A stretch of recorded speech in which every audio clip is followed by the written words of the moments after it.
Ex-soldier and explorer Ed Stafford has set himself an incredible mission: to be the first to walk the entire length of the Amazon River. It's over 7,000 kilometers of the toughest terrain on the planet, and he's got a staggering 3,200 to go. We're in the middle of nowhere. Teeming with deadly wildlife. Ow! Ow! It has gone through its tendons. Now he's about to enter South America's most remote jungles. This is proper survival now. On his 2.5-year journey of a lifetime to conquer the world's largest river.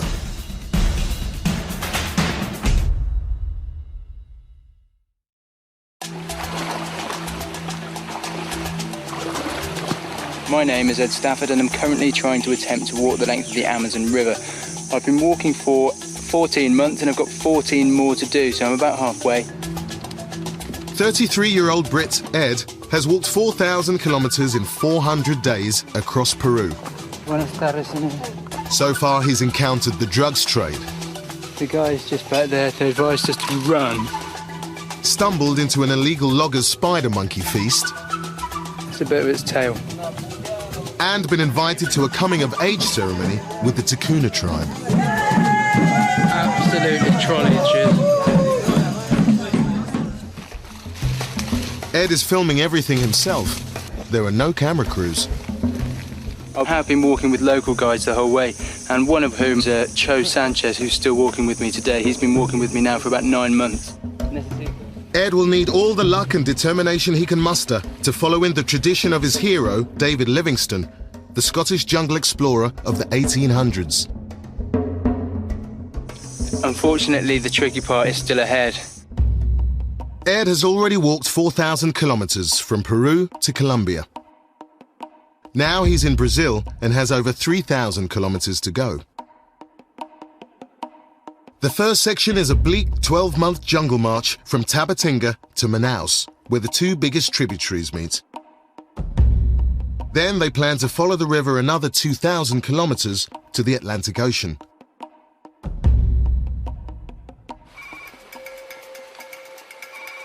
Ed starts this section of his walk at the Brazilian border. He'll walk with Sam Dyson, a 32-year-old Brit who he's arranged to meet on the track.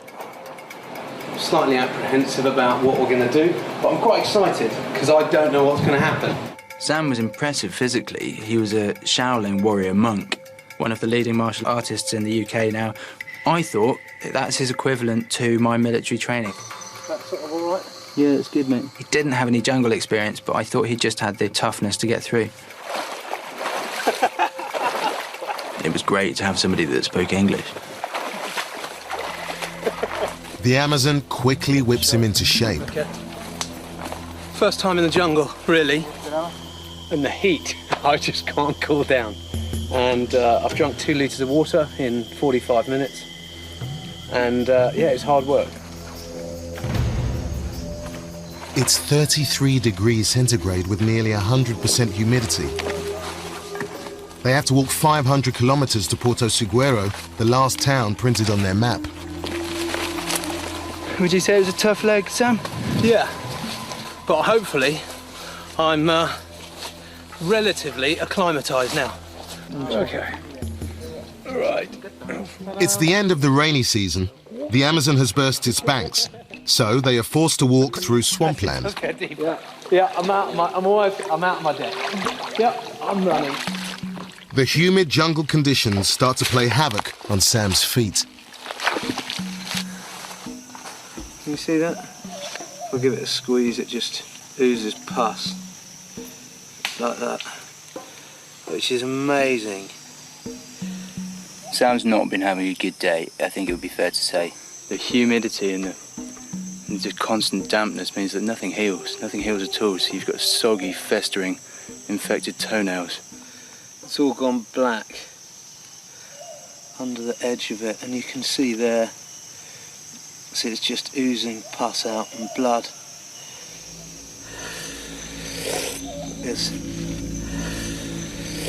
This is dangerous. A septic toe in the jungle can easily turn gangrenous. If it's not treated properly, it'll have to be amputated. otherwise it could become fatal. Oh, shit. You've got to warn me when there's locks. Every step he takes is torturous. Yeah, I've lost 5 toenails. There's pus coming out of them each day. With his feet so sore and swollen, he's forced to remove his boots. This blood has just sprayed out from under my toenail. He disinfects his toes with the iodine he's carrying.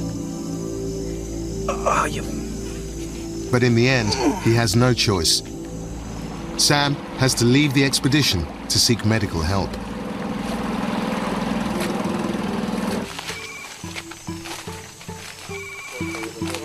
That was the time when I was realising that I was more comfortable with just Cho walking through the jungle, really. I mean, Cho is an incredibly self-sacrificing person. He always was there to help me, and Sam coming out made me realise that we don't need anybody else to complete this expedition. Cho and I are fine on our own, really. Está loco, no sabe qué está haciendo, dije así. El mundo lo cambia solo los locos, dije así. I've just woken up and I looked above to my mosquito net and I thought, oh, there's water droplets on the top.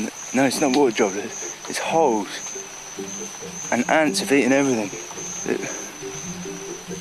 A legion of army ants have made a raid on Ed's kit. Army ants attack en masse, eating any invertebrates that get in their way, from tarantulas to scorpions. These little things. Dig that. Pincers in. This is my mosquito net.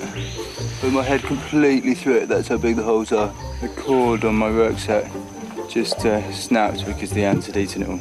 I just rethread it completely by feeding it through the holes that the ants had eaten, and it works fine, thanks to the ants.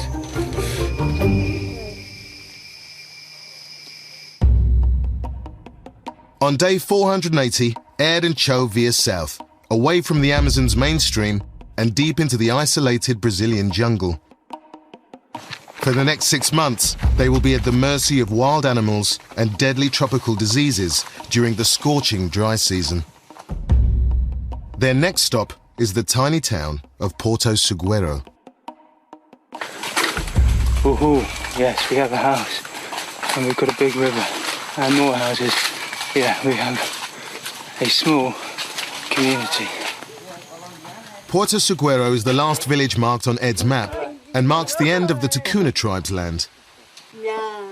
110 people live here, fishing the river in isolation, determined to keep their identity. Hola. This little chap behind me is a spider monkey, and her name is Rita. Hi, Rita. You can see her tail is now wrapped around her arm, and that's because it's fully prehensile and acts like a fifth limb, so she can swing through the trees. Thank you very much, Rita. Thank you. Thank you. The land around the river is still swamp. So Ed and Cho must head straight into the jungle and walk inland for 730 kilometers until they reach the town of Kauari. It meant that it was inherently more dangerous. The further we were from the river, the further we are from safety and our natural evacuation route. So the plan was that we'd resupply at the different tributary rivers that we'd cross, and we'd just literally head off on a compass bearing and head straight into the jungle. 36 kilos. This is such a stupidly remote leg that we have to carry a lot of food, so that means we're going to be going really, really heavy. To survive the next 3 months, they will have to live off the land, fishing and foraging. Normal. The Amazon teems with life, including 2.5 million different species of insect. Among the most aggressive is the Brazilian wasp. That one was high enough for us all to be able to get under it very easily. Sometimes you don't even notice them. Ow! Ow! Fuck me! Ow! Ah, fuck. One got me in the throat. I swallowed a few. Fuck. Ow! Ow! Ed le veo que está toseando y agarro y la avispa que está que le pica por su cuerpo y él está que filma ahí. I'm really fucking angry now. How the fuck did they get down inside my top? Oh! Porque yo me reía, jaja, y peor que pobre pelada. 3 times in a fucking day is too many. Covered in stings, Ed advances stubbornly through the jungle. But disorientation and starvation are only weeks away. We're 90 kilometres from the next community and we have no food. No food whatsoever. Explorer Ed Stafford and his Peruvian guide Cho are marching across remote virgin jungle to avoid the flooded main channel of the Amazon River. They have no local guides, and without the river or any paths to guide them, they are simply following a compass bearing east, cutting a path as they walk. After 6 hours of walking, we've done 2.1 kilometres. It's an obvious thing, isn't it, walking through a forest like this, that if you let it get to you, that it's going to be so much harder. And yet it is so difficult at times, keeping your sense of humour because deep down you don't find it very funny. It's not very funny. They must navigate over 730 kilometers of this terrain before they rejoin the Rio Amazonas at the town of Kauari. Ed has no idea where the next settlement to resupply might be. Their main source of carbohydrate is farine, manioc root, which has been roasted and dried into a powder. Literally ration it out, spoon by spoon. It's a staple amongst native Indians and a perfect lightweight supply of energy on long-distance treks. But they can only carry so much and have to ration their daily food intake by over half. Even then, their supply of farine runs short after 1 week. Got half a cup of farine between the two of us a day. After another 3 days, Ed and Cho are now over 70 kilometers from the safety of the river.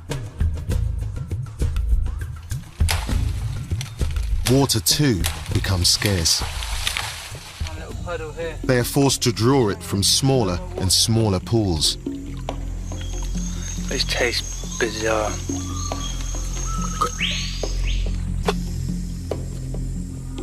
Another 2 days' walk, and the forest floor has dried up completely.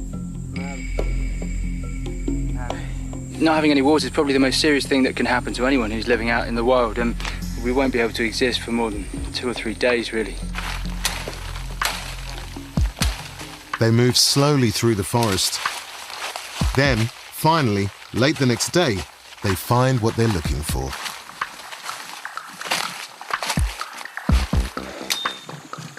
Okay, we found ourselves a puddle, which is just literally a footprint of Cho's that he's just opened up.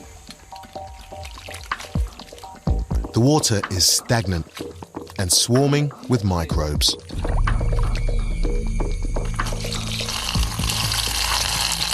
That's really quite clear. They let the water settle and then boil it. But before long, it's clear Cho is in free fall. His vision's going dark and he's got quite severe headache. Very severe, you can see he's in a bit of a state. It's basically because we're not eating enough nutrition. And this afternoon, he has to walk.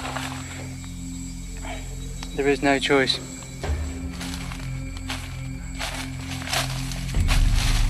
Ed insists they keep going, but before the day is out, Cho collapses, exhausted. Bloody hell, look at Cho.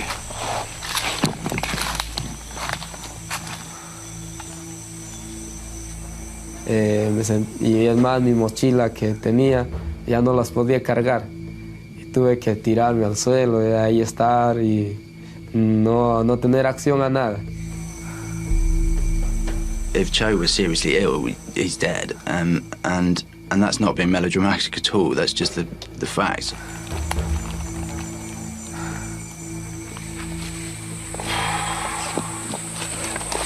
The mental strength it takes to actually put our rucksacks back on again is ridiculous. Ed forces Cho to his feet and the pair set off east through the forest with hardly any food.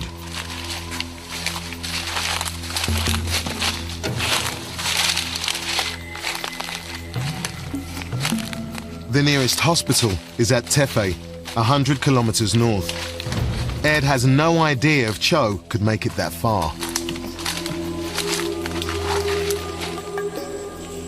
The few calories that Cho can eat don't stay down for long.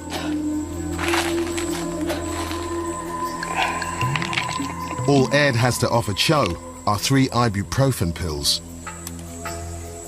They desperately need clean water to help him stabilize. Just thrown up for the 4th time now. There was a feeling of being really out there on our own, and if anything went seriously wrong, then yeah, we just had to deal with it. It's raining, thank God. We have water. The rain comes just in time and gives them a chance to rehydrate with clean water. Cho's symptoms start to improve within a few hours, and the worst fears are allayed. Rico, no? Rico. That is beautiful. And no need to purify. Right, I'm going to fill up again. But the pair have moved only a few kilometers in the last 2 days and are still drastically short of food. Even on starvation rations, they must keep walking.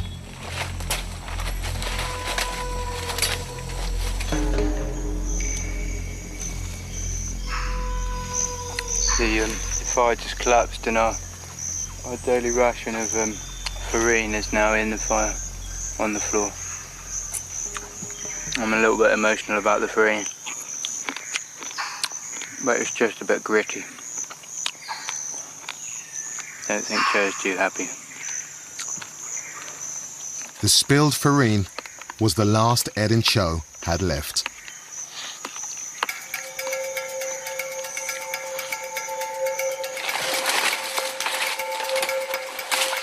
Now without food and still over 100 kilometers from civilization, the unthinkable happens.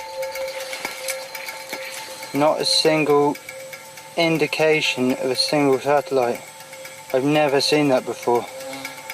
We're 90 kilometers from the next community or town that we know of that exists, and we have no food. No food whatsoever, full stop. It's quite a situation. Ed's maps show too little detail to be of any use navigating this far from roads. The 1 to 4 million map was about the equivalent of trying to find Tesco's with an atlas of the world. All Ed can do now is follow a compass bearing east and hope for the best. I'd be lying if I didn't say the most overriding feeling is hunger. Unbelievable.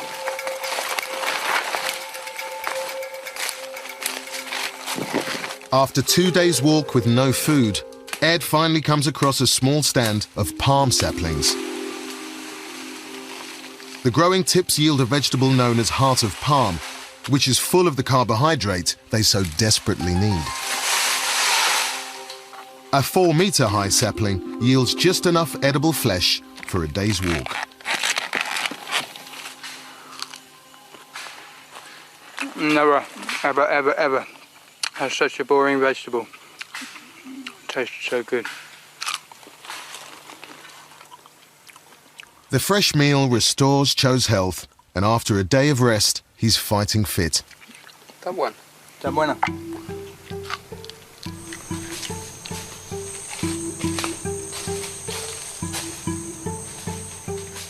Their luck continues, and after another week's arduous trekking, they hit an oasis. They are getting closer to the main river channel and find a tributary stream that has spread out into a shallow lagoon.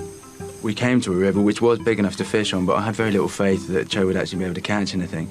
And he came back with about 30 fish, and so it was phenomenal, and we ended up naming the river Miracle River because we just made pot after pot after pot of fish broth. This is a black piranha. Oh, you can see there, look at him, look at that bite reflex as he bites. Ed prepares a makeshift smoker. Any fish they don't eat will be preserved and carried with them further into the jungle. They're coming on really well, and there's little bits that are just crispy that taste absolutely fantastic.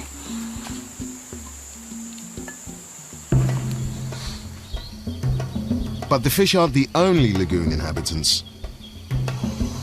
Hay 1, 2, 3, 4, 5, 6, 7, 8. No, son caiman, pe. Son caiman. Sorry, I'm a little jumpy. The caiman in here, I suspect, that are up to about 11 or 12 feet long. Caiman are a species of alligator and are the largest predator in the Amazon, hunting animals as big as deer. We were going to go and collect more fish out of the nets, but we're not anymore because we're scared. Isn't that right, Joe? Where's Joe? Oh, sorry, Joe's Joe's still washing. Crikey. By morning, the reptiles have put an end to any fishing. That wasn't a terribly good night's sleep. Thrashing in the water all night long.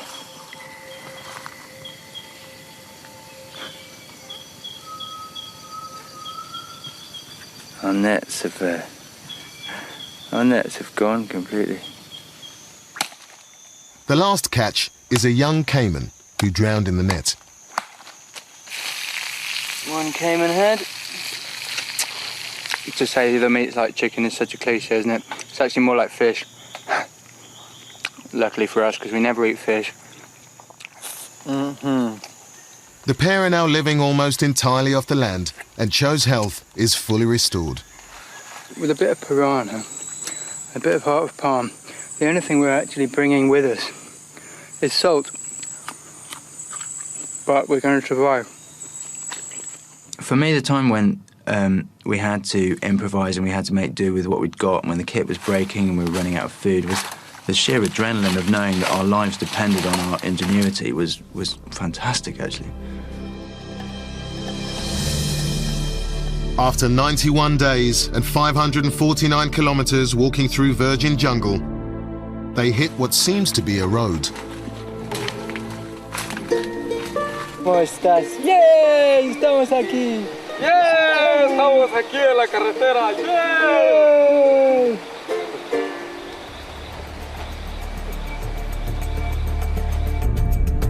The road is in fact a petrochemical pipeline which carries fuel through the remote forest towards their destination, Kawari. Their GPS now has signal from satellites, and after another 30 days, they have made it back onto the main channel of the river, which is now known as the Rio Solimões.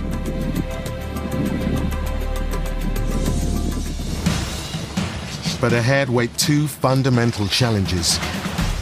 Ed's own body. It has gone through its tendons. Ah! And mind.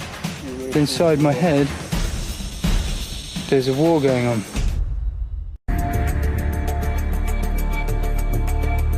Explorer Ed Stafford and his guide Cho Sanchez have been walking for over 200 days east across Brazil, past the town of Kawari and back towards the main river channel. Ed has been walking for over 4,700 kilometers from the Pacific coast of Peru, north into Brazil, then east across the vast tract of unbroken jungle in the Amazon basin. After 18 months en route, a second wet season is almost upon him. If he and Cho don't reach the city of Manaus before the rains, they face wading the next 470 kilometers through flooded forest. And with the oncoming wet season, there was an increasing amount of sort of dread, really, that we were going to have a horrendous time walking through the flood.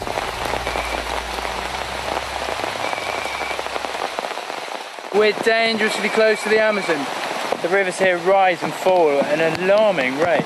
We've only set up camp half an hour ago and the river's risen about 8 inches, 10 inches, maybe even a foot.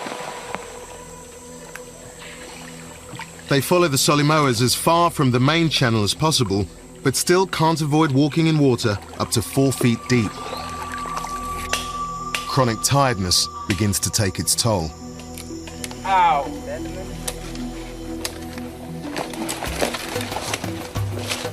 I just fell down the bank behind Cho, and I was holding my machete, and it's just taken the big chunk out of that finger and then into that as well.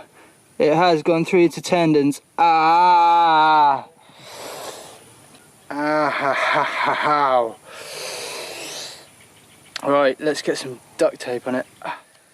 Ed manages to stem the bleeding with an improvised bandage, but without antibiotics, he now risks a serious infection. And it's hard to stay strict with yourself after so long. Very lucky not to lose my little finger, and I'm not exaggerating. A week later in the town of Orokeminar, Ed is checked over by a doctor who treats his machete wound and swabs an open sore on his arm. A gente vai fazer, né? Pode ser. A característica dela não é. But despite the doctor's confidence, Ed tests positive for cutaneous leishmaniasis, a flesh-eating disease. As I don't want to be permanently disfigured, I've got to get some medication to go on a course of this. Okay, today I'm going to try and intravenously inject myself for the first time in my life. A little bit apprehensive, I have to say. Okay, now I'm just going to inject very slowly. Remove the needle, and that's the first ever intravenous injection I've done.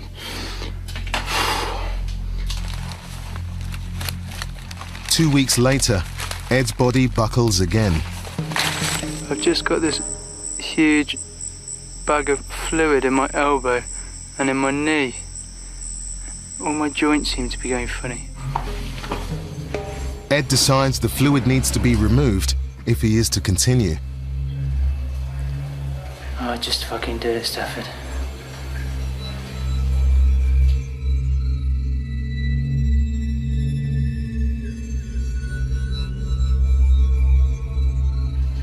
Okay, that's not a bad amount of fluid to come out. I think there's an element to which when your body does start breaking down that it gets you down as well, and it's a self-perpetuating cycle, really. It became more of a slog than an exhilarating challenge, really.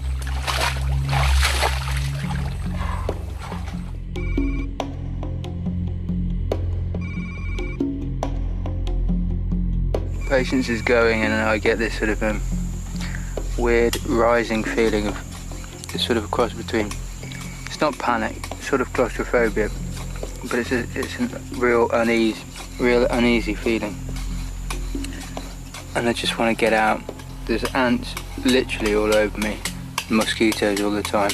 That sensation of just needing to have everything go away. Although I was with Cho's from a very different culture. There's the language difference, and it isn't the same as having a lot of other guys around you with the banter and etc. And for me, yeah, that isolation meant that I did start to struggle. I got very angry with Cho because he mislaid a bag that had all of the insect repellent in it and all of the talc in it, or talcum powder. All of us have got groins that have started to get rashes and infections between the legs and the testicles.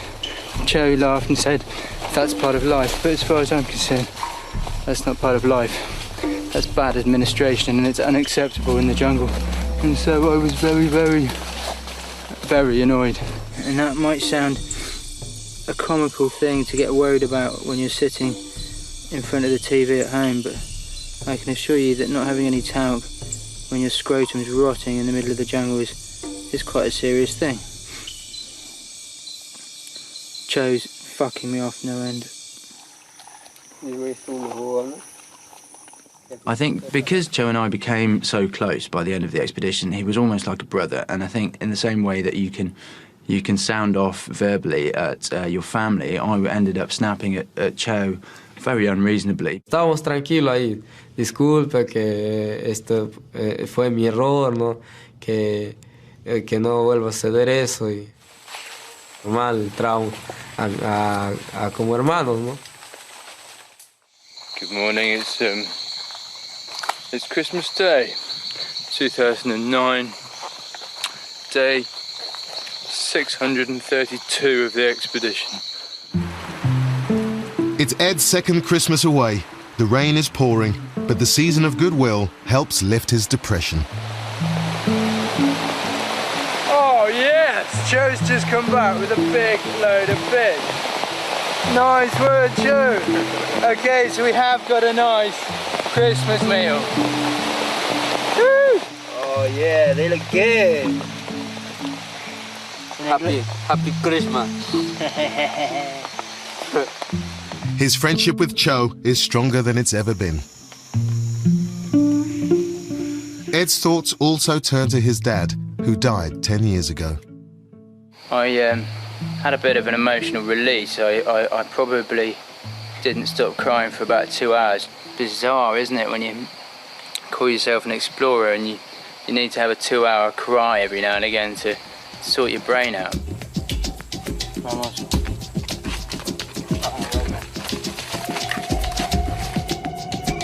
By February, Ed and Cho have outrun the worst of the flooding and have reached the city of Manaus.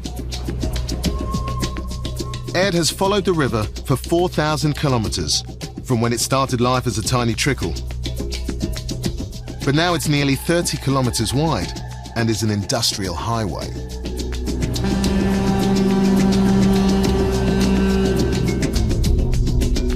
They need to cross the river to higher, firmer ground before continuing on foot east towards the Atlantic coast.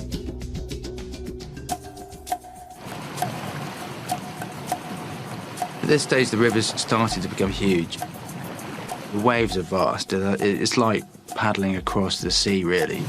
We've got to make sure that we're 90 degrees to the waves as they come in, otherwise they're just going to come straight over the side and we're going to sink, basically.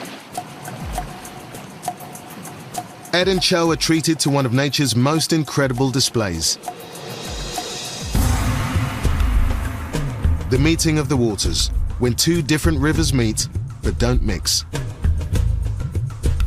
The Rio Solimões is the cloudy brown river. It runs quickly, picking up a lot of sediment. The Rio Negro is the black river. It's clear because it runs slower, carrying much less sediment. Because of their different densities, velocity, and temperature, the two rivers flow side by side for 6 miles before they finally fuse together and form the Rio Amazonas. It's so exciting, I'm just so overexcited.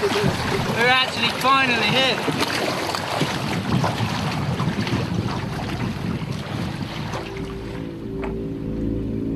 Industrialization has brought wealth to this part of the Amazon, but at a cost.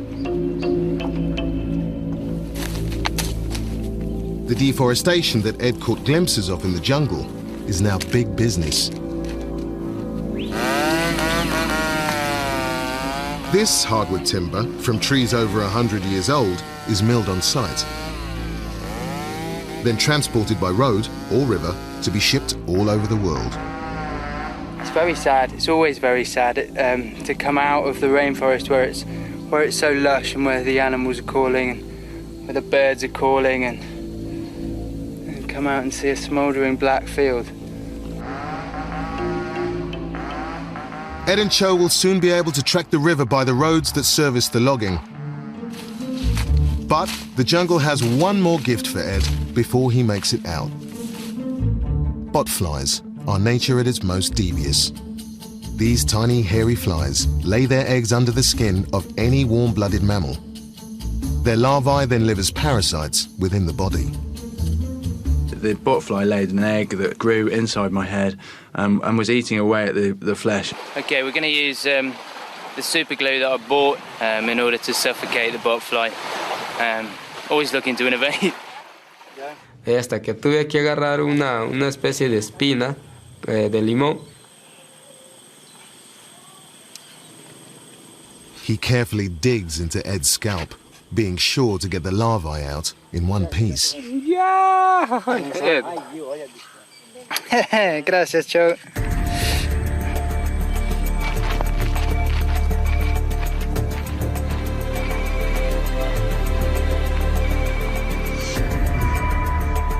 Ed and Cho have left the jungle and are entering the final leg of their journey through the agricultural heartland of Brazil. Walking the Amazon, obviously, to most people, quite rightly, conjures up images of rainforest and jungle. But here, all of the trees have been cut down, and you've got huge open green fields and large dusty road networks. Ahead, after 2.5 years, Ed's body finally breaks down and the mission hangs in the balance.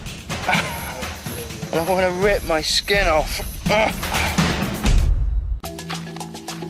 British explorer Ed Stafford and his guide Cho Sanchez are on the last leg of their mission to walk the entire length of the Amazon. If they make it, Ed will be the first person to complete this 7,000-kilometre journey on foot. In the next 10 days, the pair has to walk just under 400 kilometres to reach the city of Belém and the Atlantic Ocean. This will be the end of Ed's epic journey to walk the Amazon. They are now covering up to 40 kilometres per day on foot. Ed gives himself a final deadline. I looked at the map and determined that it was 10 days to get to the end, so I organised my flights for that day, and I'd committed to everybody it was going to happen on that day. Every step is a step towards civilization. Word begins to spread internationally that a British explorer is about to complete a 7,000-kilometre trek along the world's largest river. El ejército británico se ha convertido en el primer hombre que ha recorrido toda la extensión del Amazonas. This monumental journey began in April 2008. From the map, it was obvious to me that we could achieve that quite easily, and then I made this huge navigational error. Ed, used to dead reckoning across open country, decides to take a shortcut. We've just spilled out onto the electricity pylon line, which I had misread Google Earth as being a road. It's clearly not a road. I mean, you can see. It was just thick bramble bushes, essentially. And so we had this sort of comical following of the telegraph wires overhead.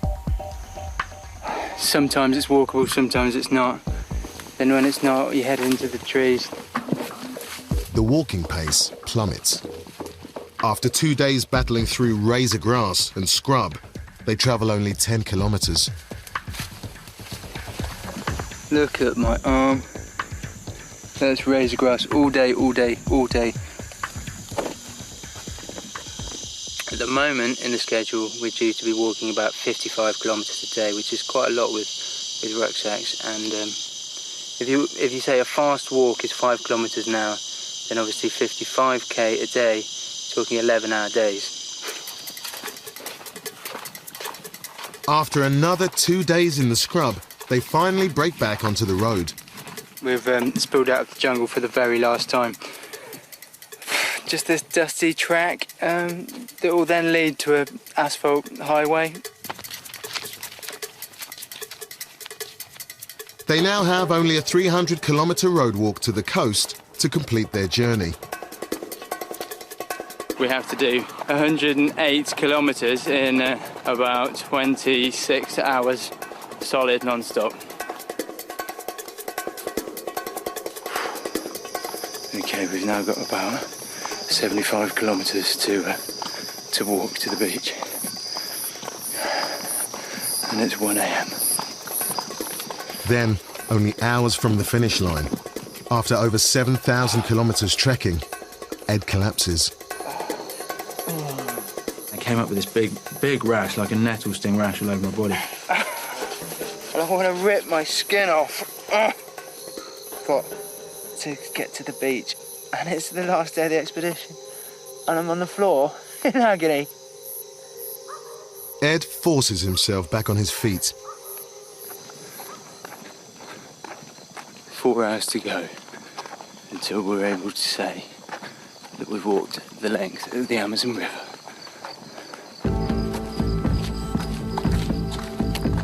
As the sun came up, the media crews just descended on us, and they're like commando teams. It was incredible.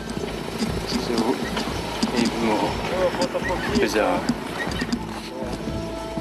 And then, obviously, the physical exhaustion just evaporated completely, and we were just on this high of adrenaline. And then we could hear the sounds of the waves crashing, and we could smell the salt in the air. And then we rounded this corner and saw the Atlantic in front of us. Welcome. Desculpe, un momentito.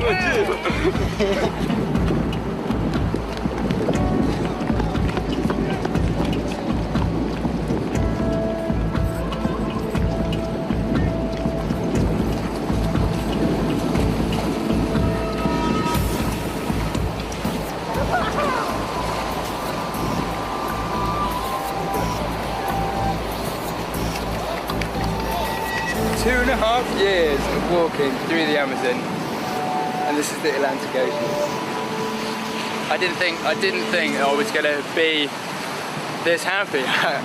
I've been grumbling and moaning all the way down the road. It's just unbelievable. Absolutely unbelievable.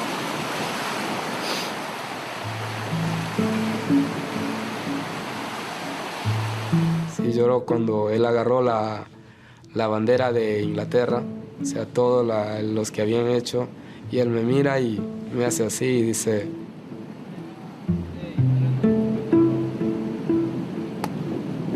aceptando esta aventura sí me cambió la vida. Yo creo que el único que nos puede dejar de ser amigos cuando ya nos vayamos al más allá o dejemos de existir.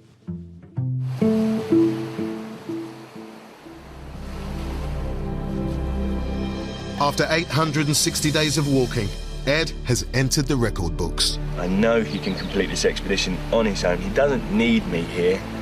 I'm walking the Amazon on my own. He's the first person to walk the entire length of the Amazon River. My legs don't want to work at all. This is the longest jungle trek in history.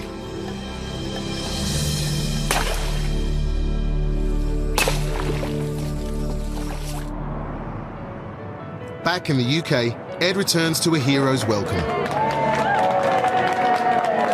His family sees him in the flesh for the first time in 2.5 years. While the great and the good of British exploration, who once honoured Ed's hero, David Livingstone, want to know, how on earth did he do it? And walking the Amazon would seem to me, in the tradition of people who've taken on nature at its absolutely most difficult. Nobody else in the world has ever done it because it is so incredibly difficult. You look at some of the great explorers. I mean, Livingstone, I don't think he even knew exactly where he was going, got lost several times. And it's that ability to somehow keep yourself going when everything around you in the natural world is saying stop. I think you've got to be totally mad. Totally, completely, utterly mad. Ladies and gentlemen, Ed Stafford.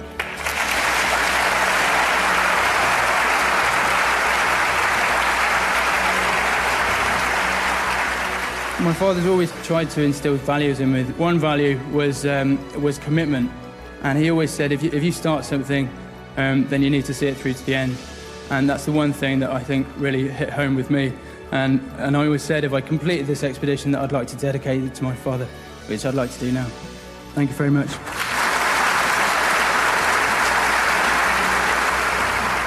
The Royal Geographic Society accords Ed the honour of making him a fellow. And he joins the ranks of history's great explorers.